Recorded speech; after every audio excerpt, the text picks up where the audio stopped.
Hello, boys and girls. It's time to look inside our treasure chest to see what we are reading next.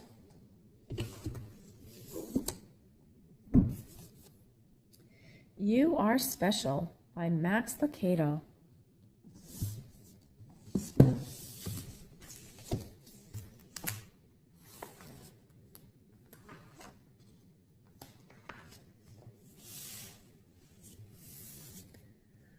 The Wemmicks were small wooden people. All of the wooden people were carved by a woodworker named Ellie. His workshop sat on a hill overlooking their village. Each Wemmick was different. Some had big noses, others had large eyes, some were tall, and others were short. Some wore hats, others wore coats, but all were made by the same carver, and all lived in the same village. All day, every day, the Wemmicks did the same thing. They gave each other stickers. Each Wemmick had a box of golden star stickers and a box of gray dot stickers. Up and down the streets all over the city, people spent their days sticking stars or dots on one another. The pretty ones, those with smooth wood and fine paint, always got stars. But if the wood was rough or the paint chipped, the Wemmicks gave dots.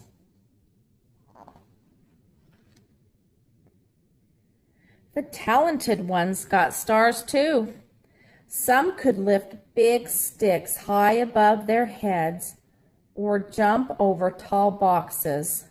Still, others knew big words or could sing pretty songs.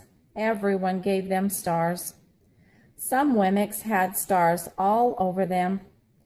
Every time they got a star, it made them feel so good. It made them want to do something else and get another star. Others, though, could do little. They got dots. Punchinello was one of these. He tried to jump like the others, but he always fell. And when he fell, the others would gather around and give him dots. Sometimes when he fell, his wood got scratched, so the people would give him more dots. Then, when he would try to explain why he fell, he would say something silly, and the Wemmicks would give him more dots. After a while, he had so many dots that he didn't want to go outside. He was afraid he would do something dumb, such as forget his hat or step in the water, and then people would give him another dot. In fact, he had so many great dots that some people would come up and give him one for no reason at all. He deserves lots of dots, the wooden people would agree with one another. He's not a good wooden person. After a while, Punchinello believed them. I'm not a good Wemmick, he would say. The few times he went outside, he hung around the other Wemmicks who had a lot of dots. He felt better around them. One day, he met a Wemmick who was unlike any he had ever met. She had no dots or stars. She was just wooden. Her name was Lucia. It wasn't that people didn't try to give her stickers. It's just that the stickers didn't stick. Some of the Wemmicks admired Lucia for having no dots, so they would run up and give her a star, but it would fall off. Others would look down on her for having no stars, so they would give her a dot. But it wouldn't stay either. That's the way I want it to be, thought Punchinello. I don't want anyone's marks. So he asked the stickerless Wemmick how she did it. It's easy, Lucia replied. Every day I go see Ellie. Ellie?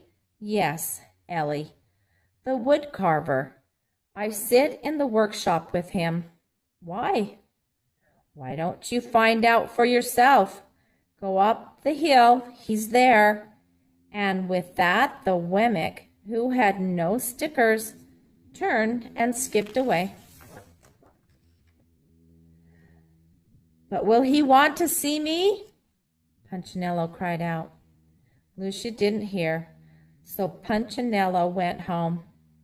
He sat near a window and watched the wooden people as they scurried around, giving each other stars and dots. It's not right, he muttered to himself, and he decided to go see Ellie. He walked up the narrow path to the top of the hill and stepped into the big shop. His wooden eyes widened at the size of everything.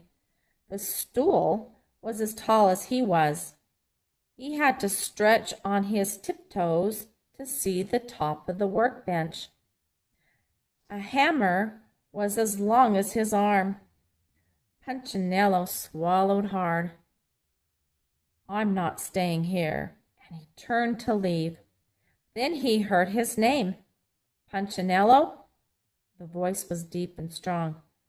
Punchinello stopped. Punchinello, how good to see you. Come and let me have a look at you. Punchinello turned slowly and looked at the large bearded craftsman. You know my name? The little Wemmick asked.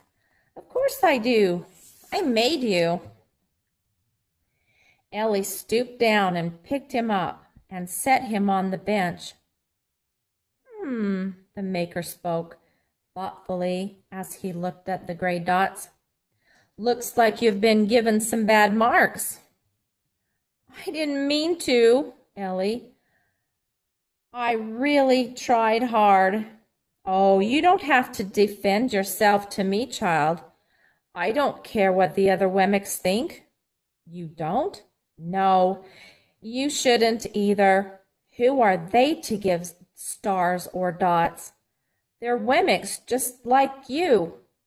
What if they think what they think doesn't matter, Punchinello? All that matters is what I think, and I think you are pretty special. Punchinello laughed. Me? Special? Why? I can't walk fast. I can't jump. My paint is peeling. Why do I matter to you? Ellie looked at Punchinello, put his hands on those small wooden shoulders, and spoke very slowly.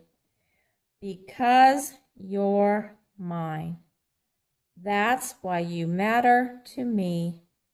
Punchinello had never had anyone look at him like this, much less his maker. He didn't know what to say. Every day I've been hoping you'd come, Ellie explained. I came because I met someone who had no marks.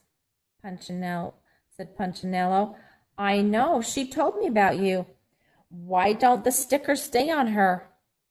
The maker spoke softly. Because she has decided that what I think is more important than what they think. The stickers only stick if you let them. What? The stickers only stick if they matter to you. The more you trust my love, the less you care about their stickers. I'm not sure I understand. Ellie smiled. You will, but it will take time. You've got a lot of marks. For now, just come to see me every day, and let me remind you how much I care." Ellie lifted Punchinello off the bench and set him on the ground. "Remember," Ellie said as the Wemmick walked out the door, "you are special because I made you, and I don't make mistakes."